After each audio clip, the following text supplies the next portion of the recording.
Welcome to the Brain Architects. I'm Amelia Johnson, Communications Lead at the Center on the Developing Child at Harvard University. In October, as part of our ongoing webinar series, we hosted a live conversation on communicating the relationship between place, racism, and early childhood development. This conversation explores a new report from the Center, created in collaboration with the Frameworks Institute, which provides research-based messaging strategies for talking about the connections between place, racism, and early childhood development. It includes actionable recommendations that communicators can use and adapt in their own work to help strengthen public understanding, shift outdated narratives, and help mobilize support for systems and policies that ensure children and their caregivers have what they need to thrive. The conversation you'll hear today, hosted by Dr. Nat Kendall-Taylor, CEO of the Frameworks Institute, and featuring Dr. Lindsey Burghardt, our Chief Science Officer, and Dr. Leah Austin, President and CEO of the National Black Child Development Institute, dives into the findings and recommendations from this report. At this moment, when so many of us need to communicate effectively about ways to support young children and their caregivers, we hope you find value in this conversation, along with the tools and recommendations from the new report. You can read the report and find the full webinar recording, which includes a slide presentation on the importance of framing and highlights from the report, on our website, developingchild.harvard.edu. And remember to subscribe to our podcast on Apple Podcast, Spotify, or wherever you listen. Welcome, everybody. My name is Nat Kendall-Taylor. I help lead an organization called the Frameworks Institute. I have spent the last 25 years of my life studying cultural mindsets and how culture shapes the way that people think about social issues in general. But I've spent most of my time, or a lot of that time, thinking specifically about the issue of early childhood, and really excited to be with you here today to talk about some recent research that we've been part of, and I think more importantly, or most importantly, have a really engaged and robust discussion with two fantastic panelists. Leah Austin, who is President and CEO of the National Black Child Development Institute. Thank you so much for joining with us today, Leah. And Lindsey Burghardt, who is the Chief Science Officer at the Harvard Center on the Developing Child. And thank you very much as well. I have a set of questions that I have been dying to ask you two as we've been doing this research. And so now people get to see publicly these questions that I've had for a long time. So Leah, I'd like to start with you. And I'd like to ask you or invite you to talk, first of all, to talk a little bit about the work that you lead at the National Black Child Development Institute, and then kind of connect that work to why you think communicating about the connection between these three concepts, about the connection between place and racism and early child development is so important and kind of at the heart of what you're doing. Absolutely. I am happy to jump in. As Nat said, I am Dr. Leah Austin. I'm the president and CEO of the National Black Child Development Institute, also known as NBCDI. For over 5 decades, NBCDI has been committed to advancing the quality of life for Black children and families by transforming systems, shaping policy, and strengthening communities. Our work is guided by 8 essential outcomes that define what thriving looks like. One of those is that Black children live and play in safe communities. We believe that Black children should live in a place where they can play, grow, and feel protected. At NBCDI, we believe deeply that what surrounds us shapes us, and that a child's zip code should never determine their destiny. We're also using an Afrofuturist lens to imagine the world that our children deserve, one where every neighborhood has clean air and water, affirming schools, and good food. Afrofuturism invites us to dream forward, to take lessons from the past, apply the science of today, and build futures rooted in joy, safety, and collective care. So that's a bit about NBCDI. I will now sort of connect that to the second question around why this connection between place, racism, and development matters now. And to answer that, I'll start off by saying that I believe that most people understand that child development, even before birth, is profoundly shaped by the environments where children live, learn, and play. But what many people may not understand is that those environments are designed intentionally, right? And so they're shaped by policy decisions that we can now see have lasted over generations. And these are decisions that have been influenced by structural racism. And so this research is really helping us to name that reality and communicate it clearly. It's a great reminder that racism is built into place, and that by redesigning those places, we can really ensure that there's healthy development and fairness for every child. So at NBCDI, we see this truth in action every day. For example, in cities where children are exposed to higher levels of air pollution, often in Black and low-income communities, we see higher rates of asthma, missed school days, and stress for families. What this research really helps us to ground is that that's not genetics. Those are not people problems. That's actually geography. It's design. And so when we talk about fairness across places, what I hear us saying, what we at NBCDI believe, is that every child deserves clean air to breathe, safe parks to play in, nutritious food to eat, and stable housing to come home to, no matter their zip code. And we believe that this does not have to be a dream, that it's by design, and therefore we have the power to redesign as we wish.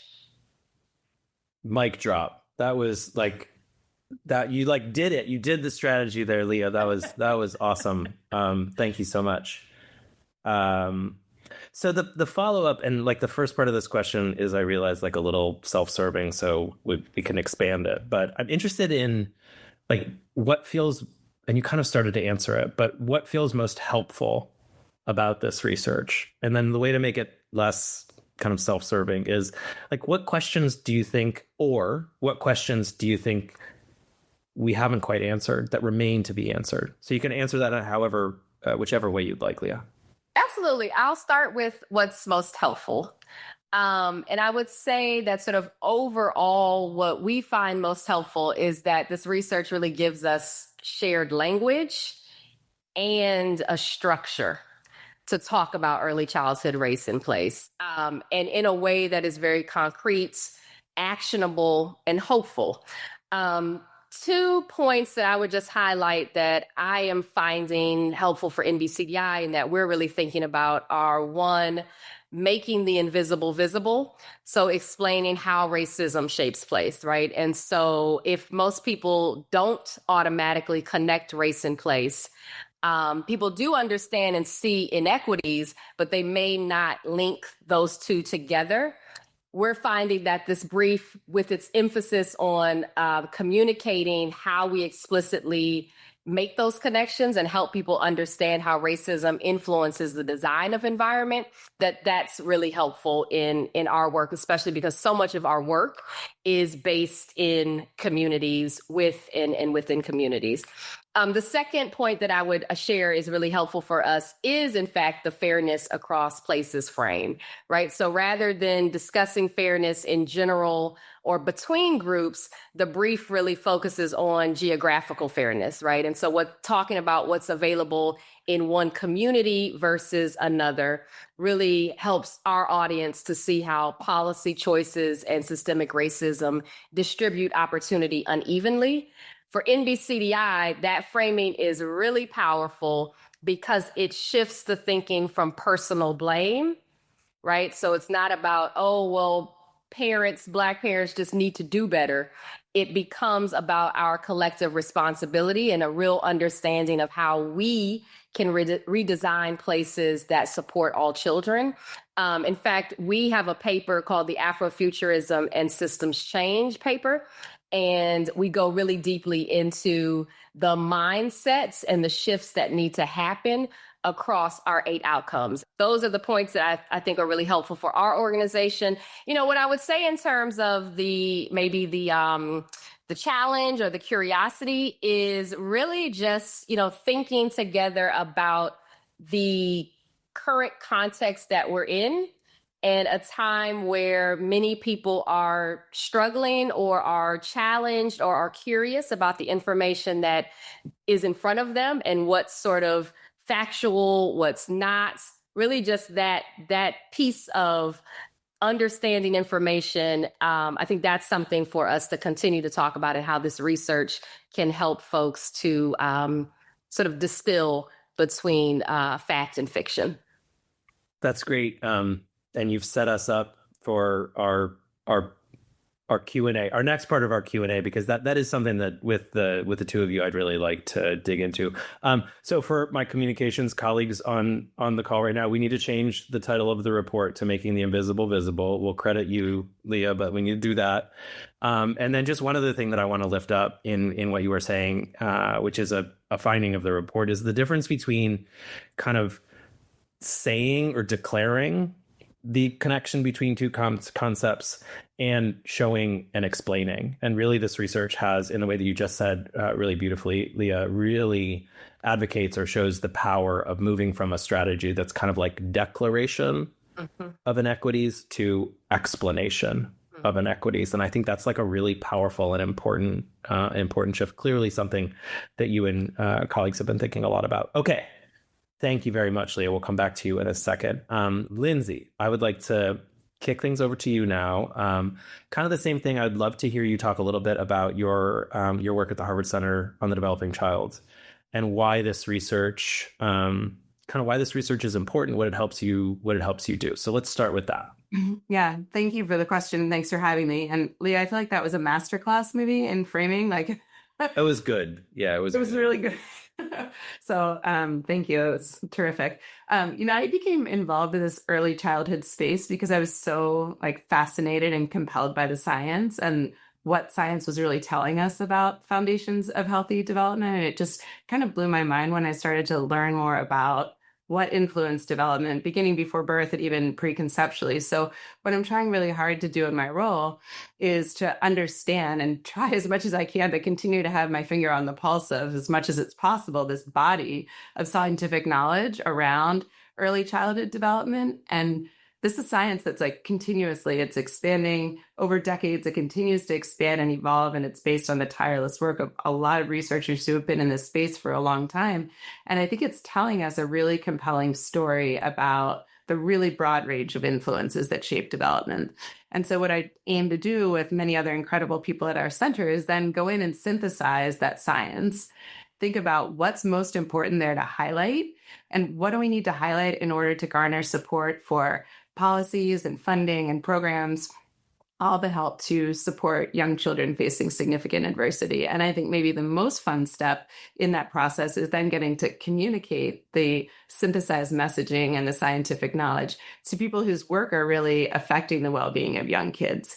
And to me, the framing research is sort of the secret sauce in science communication. You know that I'm a super fan, and I think it's because it really empowers us with a research-informed tool then to help garner that support. It really effectively shifts the mindsets around what we're trying to message. And like Leah said, I think one of the most important and helpful parts of it for me has been the consistency in the messaging, that you have something that's, can be applied over and over and over again when we're working on an issue. And I think right now that feels more important than ever, because I think what we're seeing is that the science can be sound, but if we can't communicate it in a way that builds support for these policies and programs and ongoing funding for young children, then I think we're missing a big opportunity.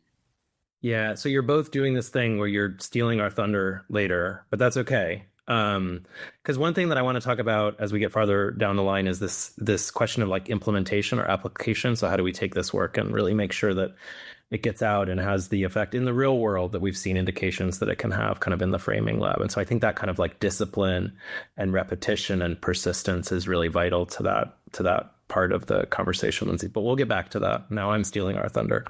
I would like you, and you're gonna love this question, Lindsey, because this is what you do. But I'd love to hear you talk a little bit more about what the science says about these connections between racism, place, and early childhood development. So Leah mentioned AIR, and I know you do a lot of thinking about this. So I'd just love you to kind of like fill us in a little bit more about the science behind those connections. Yeah, I would love to. And maybe I'll even use a couple of extra minutes for this. So like if the buzzer needs to come out, let me know. But like you said, I get kind of excited when I talk about this. And I think if we want to understand, how racism affects development, then we have to start by zooming out and think about like what affects development broadly. How do you start to think about that? And in kids, it's really well before birth, and even preconceptually, their development, it's really shaped by, Leah articulated this so well, it's the full range of all these experiences and exposures that they have that are really embedded in the places where kids are living. And we've talked for many years about their social environments, which are so important. It's also the built environment, the natural environment that surrounds them. And, we should say when we're talking about built environments, we mean everything from the quality of housing that children live in, the state of the sidewalks that are in their neighborhood. When we're talking about the natural environment, it's everything from the quality and temperature of the air that they're breathing, what's the prevalence of green space in their neighborhood. And really importantly, both these built and natural environments, they're shaped by bigger systemic forces. We're talking today about structural racism, which is a huge one.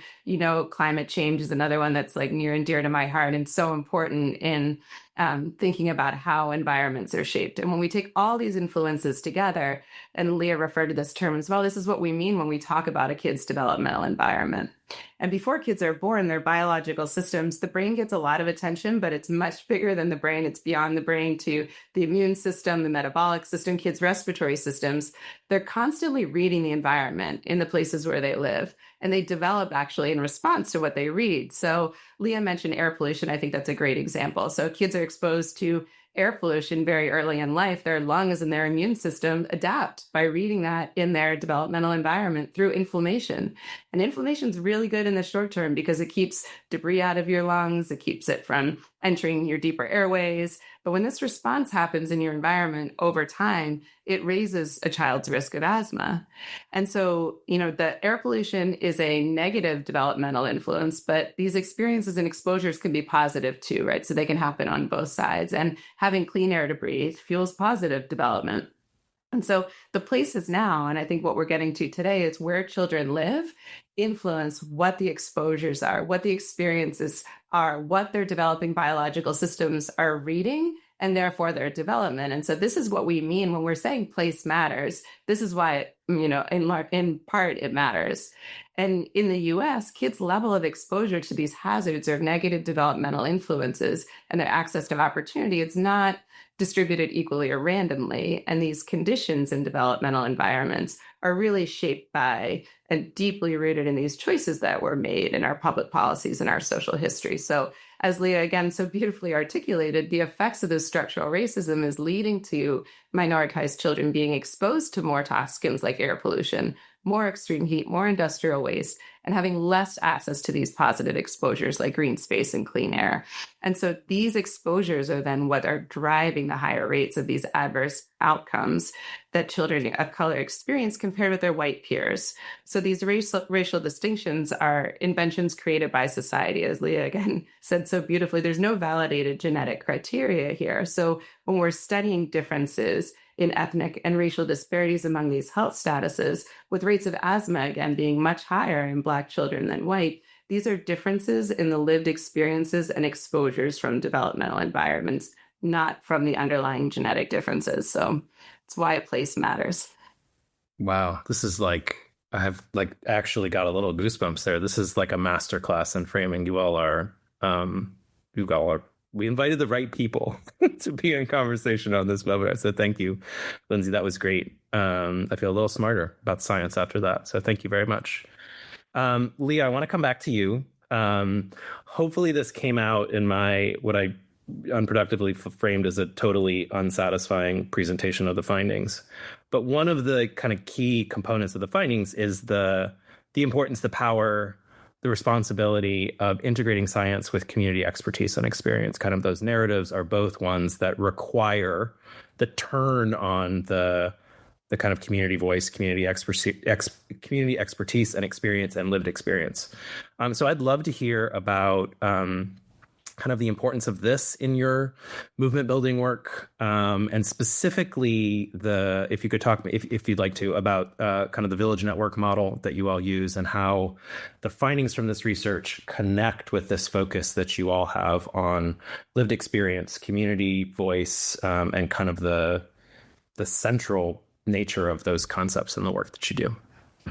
Absolutely. I love to talk about the village network, so do it. I love to talk about the village network. So first, let me just say that this is quite literally, quite frankly, at the heart of our work is this ability to integrate science research with community expertise. And I'll add that we're really intentional about using language like community expertise. Experience is a part of having expertise, but expertise is a really important word to use when we're talking about how we bring community into conversations, how we invite community to the table. We create spaces where a community are actually setting the table. It's really important that we're intentional about thinking about how we are leveraging what they know and the expertise that they really bring. So just wanted to take a moment to say why it's important to reference their experience as expertise. So again, really at the heart of our model, at the heart of what we do, and really at the heart of our village network. So we have 25 village affiliates across the country that make up this network. We quite beautifully represent pretty much every region of the United States. Across the country, these affiliates are really bringing this research to life, right? So they are combining the science of brain development, as Lindsey just gave us such a beautiful masterclass in that, with the lived experiences and expertise of parents, teachers, and community leaders. And so whether they are fighting for clean water, access to healthy foods.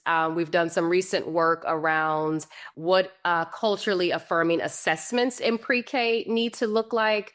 Our affiliates are on the front lines of figuring out what systems of care that ensure Black children are born at a healthy weight, or creating nature-based play spaces.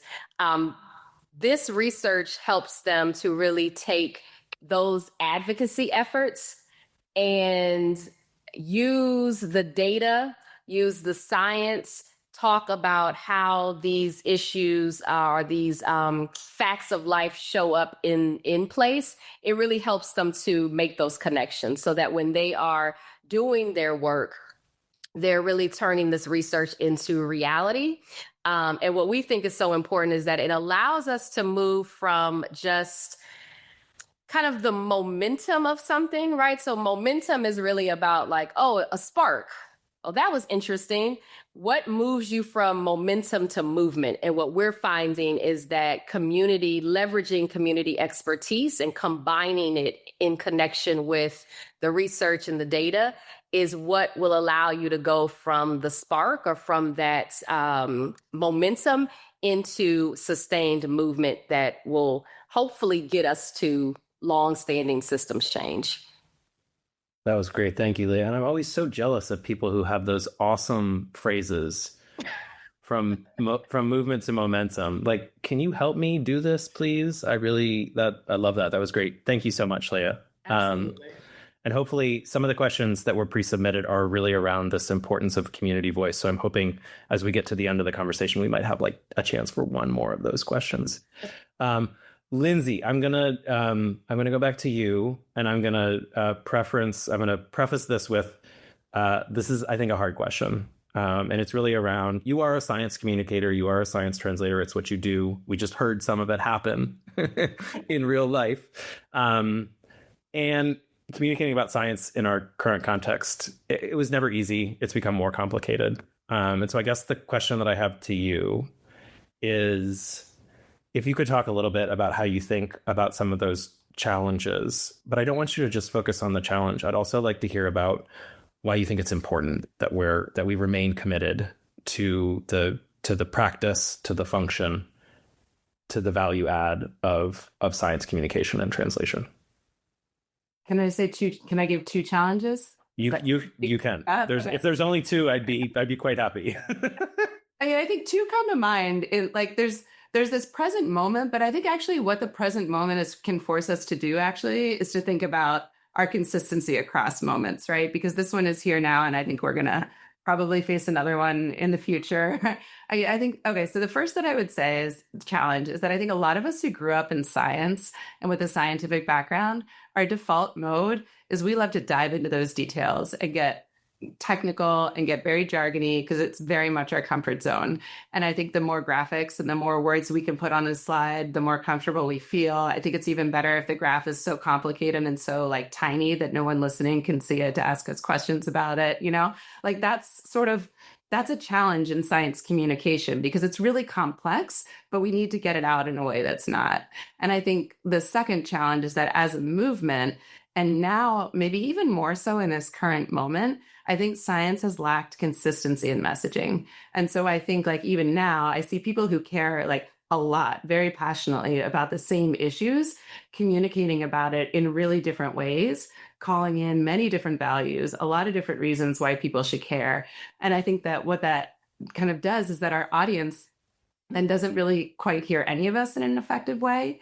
But I also think that the opportunity there to get to the second part of what you were asking is that like when we understand some of this framing research in particular, it actually pushes us to be very clear and very concise in what we want to say. And it forces us as scientists and science communicators to really simplify that messaging in a way that's really, I think, powerful. So like, you know, when we partner with your team at Frameworks to study how we want to communicate an issue, or, you know, we have to start with this task that you give us of like, okay, distill down, like, what are the four most important things that you want to communicate? Like, what is it that if you thought people knew this, if they understood this, they would actually want to act, they would take that action. And I think that push for ongoing clarity is a challenge and an opportunity when it comes to science. I think right now the importance of communicating developmental science in particular has never been greater. And it's so important, I think, because it's not only informing like what we need to do to protect kids, but when we need to do it. So this, you know, importance of stepping in early and pointing towards the power of protection when we think about taking care of kids early, I think is really great. And that, I don't know, maybe I'm a developmental science geek, but I think it's so exciting because it's a science that's actually pointing us towards the solution space. That's great. And I saw Leah nodding her head on that last point. That feels pretty resonant.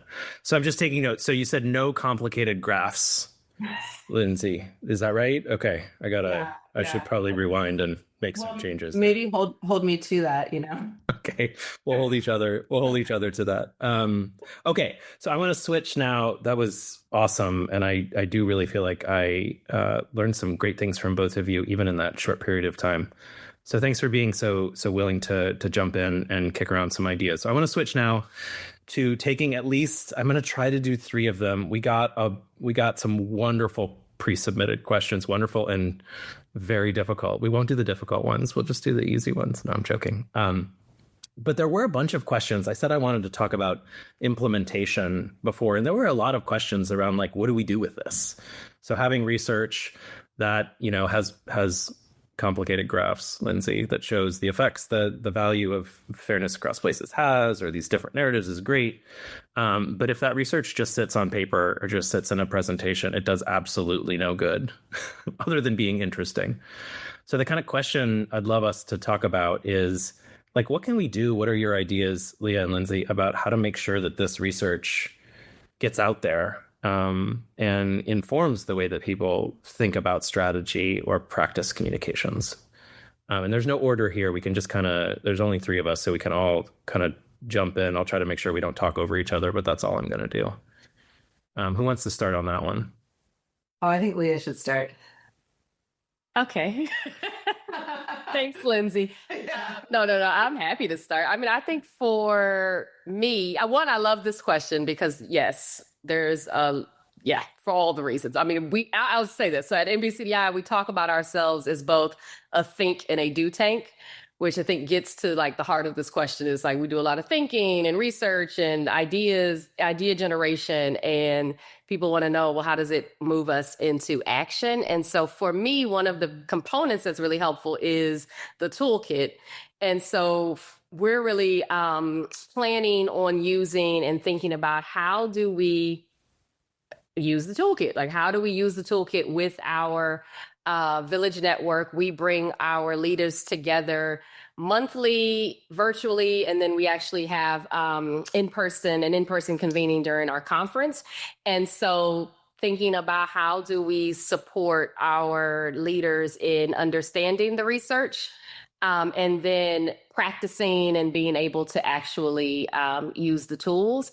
I think the other piece of it, so that's one very practical, is like, yes, there's a toolkit available. So, definitely read the brief. But if you can't read the brief and you want to get right to the action, that's what a toolkit is really useful for. So that's something that we're definitely going to be using. And then I think the second piece is just remembering to,